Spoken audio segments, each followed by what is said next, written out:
Deportation Content by Andy Savana. Chapter 3. Any fight that I thought I could bring to the system was righteously struck down the second it exited my mouth. As quickly as they affirmed my dad was to be deported, my mother refused to let him leave by himself. Not long after, it was determined that my status in the country would come under scrutiny. If my dad wasn't legal because his dad wasn't legal, then how could I be legal if my dad wasn't legal? A real snowball of consequences made me wonder how they even kept up with the paperwork. The day they came to tell my dad about the deal, I thought it was rock bottom. But the crushing weight of fate proved me wrong, and things got exponentially worse. The opportunity to appeal and engage an immigration lawyer existed, but I considered it beneath me. I wouldn't let anyone see me walking into a law office begging for a solution to something that should never have been a problem.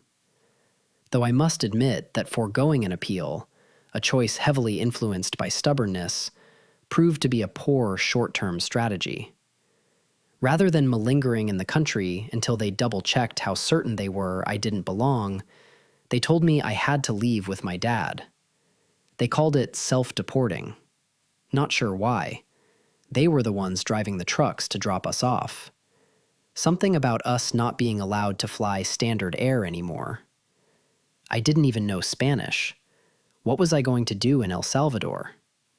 Trick question. I had zero intention of ever stepping foot in El Salvador. The days leading up to our departure felt like a blur, each one chipping away at our freedoms with a new restriction, the ticking clock a constant reminder of our dwindling rights. First, we couldn't travel outside the country except to our country of origin. Their term, not mine. Then we couldn't apply for any loans, not even the ones that were introduced to help buy pizzas. Finally, in the week before our planned self-deportation, they confined us to the house. No going outside the vicinity of our property. The purpose of that remains a mystery to me. One step outside this zone, they warned, and we'll put one of those bulky, uncomfortable tracking bracelets on you. Even before the pizza fiasco, the thought of easy surrender was repulsive. I bided my time, playing along until I knew my course of action. And just like that, our last day arrived. I stood there, in the sepia-toned gloom of our kitchen, feeling like the main character in some Oscar bait movie. The kind that was released late in the year and appealed to the sensibilities of whatever flavor of the month cause had swept through Hollywood. Sounds like they've got half the motor pool heading this way, I muttered. My mom, her eyes shimmering with the kind of sheen only fear could polish, offered me a smile that was about as convincing as Mal's words of comfort concerning our relationship lately. I wrapped her in a quick embrace. "Keep an eye on Dad's cholesterol, will ya?" I said, choking back emotions. "I don't have high cholesterol, you jackass," he replied, as my mom squeezed me tight. Her tears seeped through the fabric of my shirt as she sobbed and sniffled in a not-so-quiet fashion. "You stay funny," she said between breaths. Dad extended his hand, and we exchanged a handshake. To be honest, he squeezed it pretty tight, like he wished he was hugging me or something. Fair enough, but I couldn't bring myself to hug him because it gave me the feeling I would never see him again. "Go," Dad urged, nodding toward the back door. It wasn't just a suggestion. It was a silent command to survive, to outpace the shadow that Operation Homeland Purity had cast over us all. Standing in the dim corner of the room, Mal wiped tears from her eyes, the silence punctuated only by my choked goodbyes. "Why don't you just go with your parents and fight from afar?" she whispered into my ear as I hugged her. "They'll say you're some kind of criminal and use that to keep deporting people." "How am I a criminal for being born here?" "That's what they'll say, and a lot of people will stop listening after that," she said. "Then what happens when they won't ever let you in because you have a felony?" "I'll figure that out later," I answered, shrugging off her concerns and the new look in her eye that appeared after they selected me to be shipped off. I never asked her when she gave up on me, or why even, but I imagined the dwindling numbers at the protest gatherings were answer enough. Maybe I wasn't giving her enough credit. Maybe it was the new laws being proposed for fraternizing with illegals, things like fines and misdemeanors if you knew someone who was hiding and didn't give them up. It could put a lot of pressure on someone with a future as bright as hers to have to decide between love and a personality. "All right then, this is it," I said, breaking away with a grin that didn't quite reach my eyes. I paused for one last look before leaving behind the scent of coffee that would no longer accompany my mornings and the two people who would love me no matter what. Oh, and Mal, too. "See you later," I whispered as I slipped through the back door with nothing but the clothes on my back and the hope that somehow, in this twisted script we were all living, there might still be a chance for a sequel. A good sequel, though. Not a cash grab sort that wasn't needed. With a protesting groan, the old wooden door creaked shut behind me, the cool morning air instantly chilling me to the bone, a stark contrast to the warmth inside. The neighborhood cats bolted, their tails puffed up like the Death Star, their eyes wide with alarm. Through the wails of distant sirens and the sputtering of engines beginning their workday, the city slowly awakened, stretching its limbs. The familiar morning routine, once so crisp and full of energy, had grown faint in recent months, a dull echo of its former self. I didn't miss a beat. My sneakers knew the rhythm of these streets better than any old song stuck in my head. Left, right, dash past Mrs. Garcia's garden, and hop over Mr. Huang's broken fence. I could have navigated this maze blindfolded, or in my case, with eyes wide open and paranoia leading the way. You see, I was the neighborhood ghost now, haunting the shadows, slipping through cracks in the scenery. I knew every alleyway's secret, every brick's backstory. In my teens, I had bought a fair bit of drugs in this place and knew how to blend into the dark. Left at the mural, duck under the scaffolding, I coached myself, nearly tripping over a dislodged brick on the pavement. The mural, once bright with hopes and dreams, now faded beneath the relentless sun of scrutiny and fear. "Come on, Sam," I encouraged myself, the sound of my voice less reassuring than I'd hoped. "You've seen enough movies to know there's always a way out." The thought should have been comforting, but as the first rays of sunlight stained the sky with strokes of pink and orange, all I could think was, I should have planned this out better. I had just rounded the corner when the unmistakable growl of Federal Immigration Unit vehicles cut through the morning stillness, a wave of high-pitched drawls that sent shivers down my spine. I stole a fleeting glance over my shoulder, catching the glint of sun on metal beasts as they prowled into view. There they were, pulling up to the modest house that had been my sanctuary, my fortress of soccer trophies and movie marathon memories. More concerning than the planned arrival of Donovan's crew to ship away my family to where one of our ancestors came from, was that Donovan came prepared. It wasn't the usual one truck that carried himself and his trainees. It was a proper collection of them. 4 altogether, and the back 3 appeared to be patrolling the neighborhood with their spotlights canvassing between the homes. The sun was mostly out and shining, but I guess any extra bit of light helped. "Bunch of jackasses," I muttered under my breath. With a shake of my head, I plunged into another alley, the clatter of trash cans in my wake serving as an impromptu soundtrack to my not-so-grand escape. The alleys shrunk and twisted like the plot of a B-movie, each turn thick with tension and the promise of a climax that never seemed to arrive. Speaking of movies, this was looking to be shorter than a Buster Keaton classic if I didn't find a way out fast. I'd been prepared to outmaneuver one truck, but these guys in the 3 trucks scoping were good. I'd heard of all the last-minute change of minds from people who tried to jet at the sight of the agents, but didn't think they'd taken steps to implement anything about it.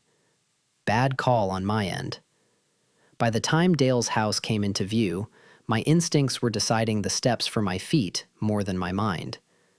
I was like a cat who needed their nails trimmed, but recognized the routine and refused to make it easy. Having someone pound on your door in the early hours of the morning was always unsettling. More so, having someone pound on your back door in the early morning of the hours had to be doubly unsettling and just a bit more perplexing. For a moment, there was silence, save for the distant barking of a dog who clearly hadn't gotten the memo about the tense atmosphere. Then the door cracked open, and Dale's face appeared, etched with lines of surprise and concern that would have made any soap opera proud. "River?" he said, scanning my surroundings. "Man, what are you doing here?" "Hey, Dee," I replied, my voice sounding more ragged than the jeans I wore. "Just thought I'd drop by for a surprise visit. Mind if I come in?" His eyes narrowed, reading the situation like the subtitles of a foreign film. But this was no time for lengthy exposition. The clock was ticking, and the next scene was coming whether or not we were ready. Dale ushered me in with a swift motion that spoke of too many years playing guard at our makeshift fort. The familiar scent of old books and instant coffee wrapped around me like a disheveled security blanket as he closed the door with a soft click that seemed to echo through my rattling nerves. "Okay, spill it," Dale said, his voice low but edged with a tension that mirrored my own. "What kind of heat are you packing that warrants a visit before the rooster's even had his morning coffee?" "More like what kind of heat is after me," I quipped, though my attempt at humor felt as out of place. "The feds, Dee. They're rounding up anyone with roots deeper than that beautiful green St. Augustine my dad has in the front yard. You know the drill. Can't just let them move me where they want. This is our dirt, remember?" His eyebrows shot up, disappearing beneath the fringe of his cropped hair. "Damn, River," he said as he positioned himself near the windows and peeked out. "That's volcanic." He set down a pistol, intended, I imagined, for any lunatic who might pound on someone's back door. It spoke to my preoccupation with Donovan that I barely registered the gun as meant for me until much later. Eventually, that would be worth a good laugh. "Yeah, well, lava's got nothing on these guys." I ran a hand through my hair, catching on tangles that were a testament to my hasty escape. "I need a hideout, just for a little while. I figured—" "Say no more," he interrupted, already leading me through the cluttered maze of his living room. It was like navigating a game of Tetris, where the blocks comprised thrift store finds and tech gadgets from the early 2000s. "Here," he grunted, pushing open a door that protested with a creak. He flicked a switch, and a dim bulb reluctantly sputtered to life, casting long shadows across the small room. It was cluttered and cramped, sure, but right then, it looked like the VIP suite at the Ritz. "Cozy," I noted, the word hanging oddly in the air as I took in the details. A mattress lay in one corner, dressed in mismatched sheets and surrounded by towers of books that would give the Leaning Tower of Pisa a run for its money. Lame reference, but that was what it looked like. "Safe," Dale corrected, his eyes meeting mine with an earnestness that cut through the sarcasm that laced our every exchange. "You can crash here, but you know this isn't a permanent fix, right?" "Of course," I agreed, the weight of gratitude anchoring my racing heart. "Just temporary, like your infatuation with home brewing beer." "Hey, that IPA had potential," he defended with mock indignation. "Potential to strip paint," I countered, a smile touching my lips despite the gravity of the situation. But as I settled into the refuge that Dale had provided, the smile faded, replaced by the ticking clock of reality in my mind. "I couldn't do it," I said, my head hanging as I caught my breath. "I decided a couple of hours ago to escape." Dale responded, "You didn't do too good. Made it down the street." "I need a better plan next time," I admitted. I had always thought of our neighborhood as a sort of living organism, its streets, the veins through which life pulsed. But that morning, I noticed for the first time how much something had drained the life away. The windows of homes and shops, once eyes reflecting the daily dramas, were now boarded up, their gazes turned inward in fear. It felt like walking onto the set of one of those post-apocalyptic movies I'd binge-watched during simpler times. "River?" Dale whispered, as he peered cautiously through the dusty attic window. "You see anything?" "Nothing but a ghost town," I murmured back, squinting at the desolation outside. "Feels like everyone's holding their breath. Or already got snatched by the boogeyman." He shot me a grim smile that didn't go well with the intensity of his stare. Speaking of which, I trailed off as the first Federal Immigration Unit vehicle rolled into view. Like sharks with a scent, more followed, sleek and silent except for the ominous crunch of tires on gravel. The sight revolted me, yet the approach of doom intrigued. That's when I spotted Donovan Hayes stepping out of an SUV with the poise of a man born to wear a government-issued suit. His movements were precise, calculated, like he was conserving energy for the moment he'd pounce. He gestured to his team, each motion crisp and efficient. If he was supposed to be the villain in this story, I had to admit he nailed the part. "Check every building," Donovan commanded, his voice barely audible through the glass. "He's here. I can feel it." "You don't know shit," I muttered, a wry grin twisting my lips. My heart hammered against my ribs, though, betraying my cool exterior. "Shh," I cautioned, as Donovan's gaze swept across the yards separating us from capture. For a moment, I could have sworn his eyes paused on our hiding spot, and I held my breath, wondering if this was how a mouse felt under the unblinking scrutiny of a cat. "Keep it together, River," Dale whispered, sensing my tension. "We just need a bit more time." "Right, because time's done wonders for us so far," I replied, my voice threaded with sarcasm to mask the icy dread spreading through my limbs. "Stay tight," Donovan ordered his team, moving off with the confidence of a man who never considered the possibility of failure. "And stay quiet, he's close." "Great talk, Coach," I whispered to myself, watching the scene unfold. The comic relief of my commentary was wearing thin, and as Dale disappeared around a corner, the reality of the situation settled over me like a shroud. Huddled against the wall, I peered through the slender parting of faded curtains, watching Donovan Hayes and his squadron of doom play their high-stakes game of hide-and-seek. "This has gone to shit, hasn't it?" I murmured to myself, half expecting the walls to answer back. The old me would have been out there, kicking soccer balls until the sun dipped low, not cowering behind drapes like some paranoid hermit. Maybe I was still the old me. Just so happened that the old me was a coward. The rattle of boots on pavement was a gritty lullaby, one that spoke of a world turned upside down. Every crunch was a step closer to the wrong kind of fame. I could feel Donovan's gaze sweeping over me, even through walls and worn fabric. "You're not exactly Waldo, Sam," I told myself, "but keep this up and you'll have more in common with Carmen Sandiego than you'd like." Good show. Could have used a revival. If any producers get a hold of this, give that consideration. Guilt gnawed at the edges of my bravado like a starved rat. Mom and Dad. They were out there somewhere being hauled away, unsure of what was becoming of me. My temporary hideout was a creaky old wardrobe that reeked of mothballs and lost dreams.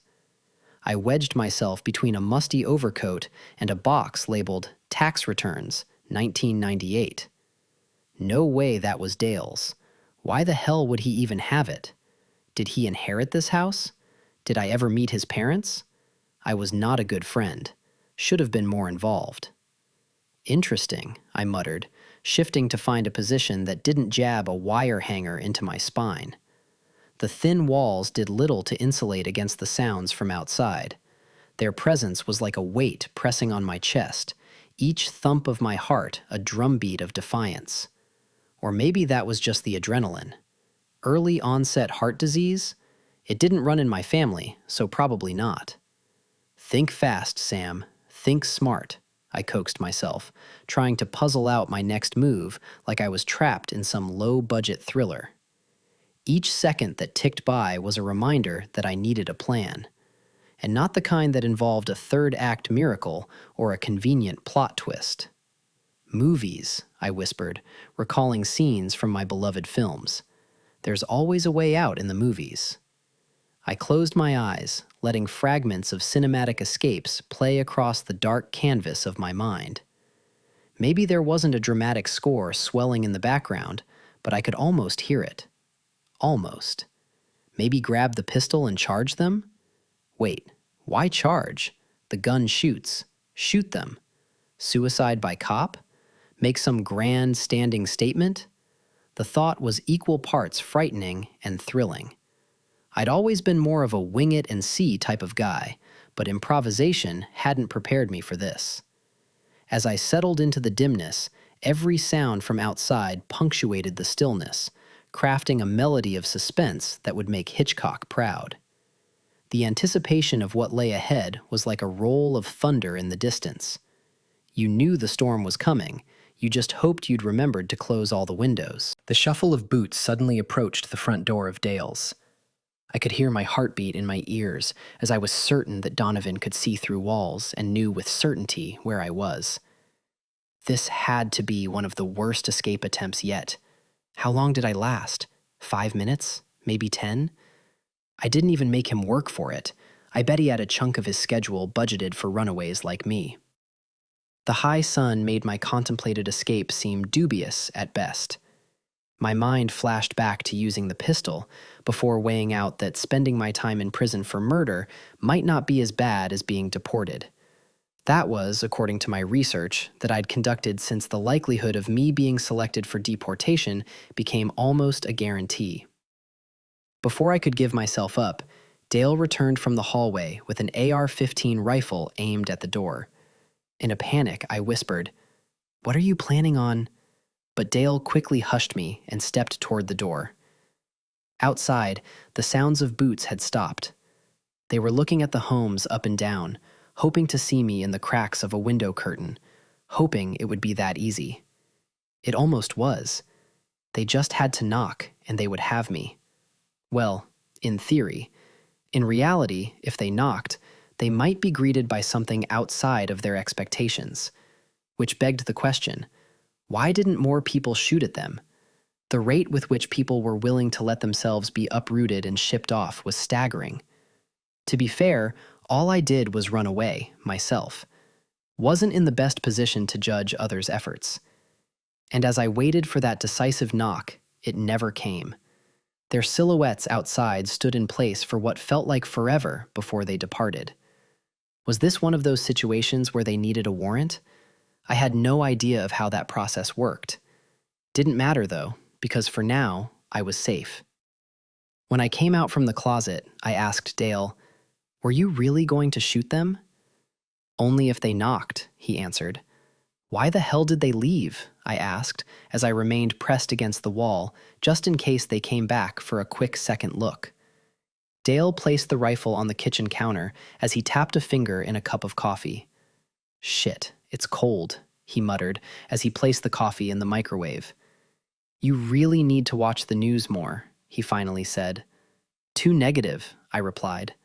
"Well, that's life," he said between sips of black coffee.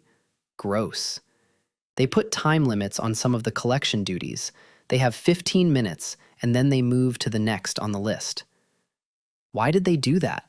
was all I asked, as my mind returned to the thought of how terrible black instant coffee might have tasted.